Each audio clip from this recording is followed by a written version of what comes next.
Hi guys, welcome back to my channel, and today we are here at ASUS Philippines for their ROG Evangelion product launch. And I would like to say thanks to our friends at ASUS Philippines for giving us a chance to see their Evangelion product lineup.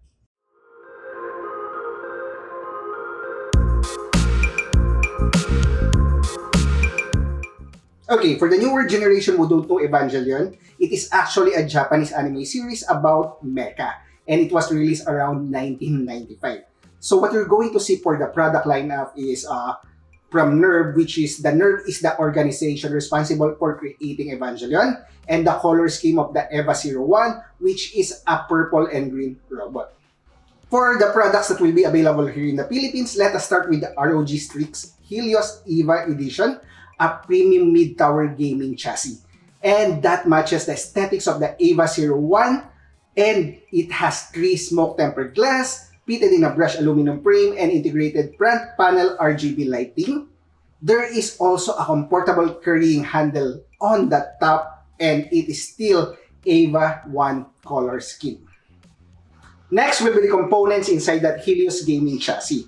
First is the ROG C690 Hero EVA Edition motherboard. It is covered in purple and green of the EVA 1. Robust cooling and power delivery are poised to push to the latest Intel 12 Gen processor to the max. An 80-pin design around the CPU socket, and a polymo lighting on the I/O cover that switches between the EVA 1 normal and the Berserk mode. Having that C690 motherboard usually means that you will invest in a great 12 Gen CPU as well, maybe an unlocked series. And the best way to push its performance is by having a great CPU cooler.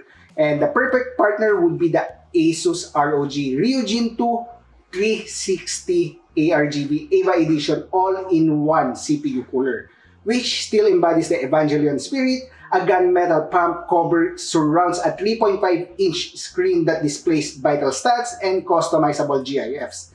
The radiator fans deliver high performance and minimal noise operation, and it is compatible with Intel and AMD processors. Now let us go with the component that every gamer wants. And this is the Nvidia RTX 3080 or the RTX 3090. And luckily enough, ASUS produced the ROG Strix GeForce EVA Edition. And this is available in RTX 3080 and RTX 3090. Aesthetics is from the EVA 1 cover, the shroud, and the backplate. And the iconic synchronization effect is displayed on the front ARGB panel. Next will be a reliable power supply to power those components. And it is the ROG Tor 1000 watts Platinum 2 EVA Edition. It wears an EVA-inspired skin and a cooling upgrades that enable the lowest noise levels.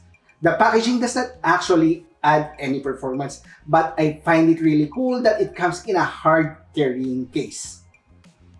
Now let us go with the peripherals. Let us start with the ROG Strix XG27 AQM EVA Edition monitor.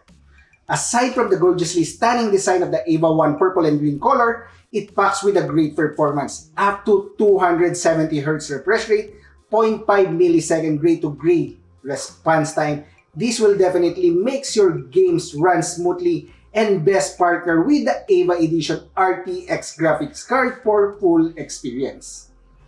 After those great visuals, next is the ROG Delta S EVA Edition headset.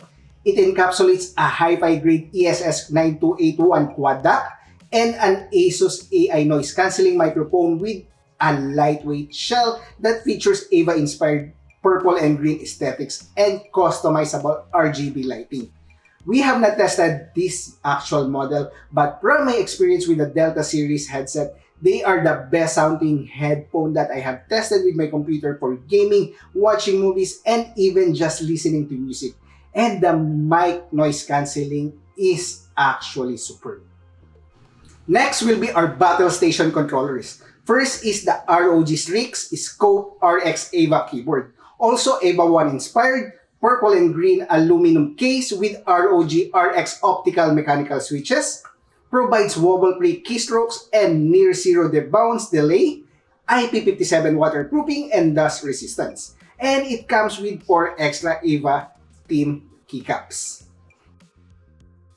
Second will be the ROG Wireless VA Edition mouse. It is light and weigh only 79 grams and sports the EVA 1 purple and green color scheme. uses a PAW3335 sensor, 16,000 dpi, comes with an additional swappable side button, and it is super smooth when I try to use it on the gaming mousepad. Next is the ROG Scobar 2 EVA Edition mousepad. Nerve and EVA inspired design elements on a nano-coated surface that repels water, oil, and dust. Dimension is 900 by 400 by 3 mm, super smooth surface, great for optical and laser mouse, and partners perfectly with the ROG Real EVA Edition wireless mouse. Next will be the ROG Strix EVA Edition portable SSD enclosure. Nerve logo on the top and Aura Sync. Blazing fast transfer speed up to 10 gigabit per second. With that speed, the SSD will become very hot, and that is why it is in an aluminum case with internal thermal pads for effective heat dissipation, and it is screwdriver free for installation of your M.2 SSD. And lastly will be the ROG Shirt and Sweater EVA Edition. Made of cotton for a naturally soft and cool feel with a reinforced anti-wrinkle neckline and EVA-inspired design. The t-shirt will be available in black or white, and each will feature a different design on the front and back. And this is all the ASUS ROG Evangelion edition that will be available here in the Philippines starting on August 1, 2022 on these authorized local resellers. In addition, ASUS has a promotion. For the person who will purchase a full PC set, will receive 1 unit of Dyna-Action Multipurpose Humanoid Decisive Weapon Evangelion Type 1.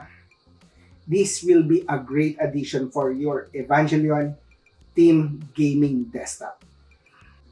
And that is all for now. If you have comment and suggestion, comment down below or message me at JK Chavez on FB. Again, thanks for watching. Have a great day, stay safe, and bye!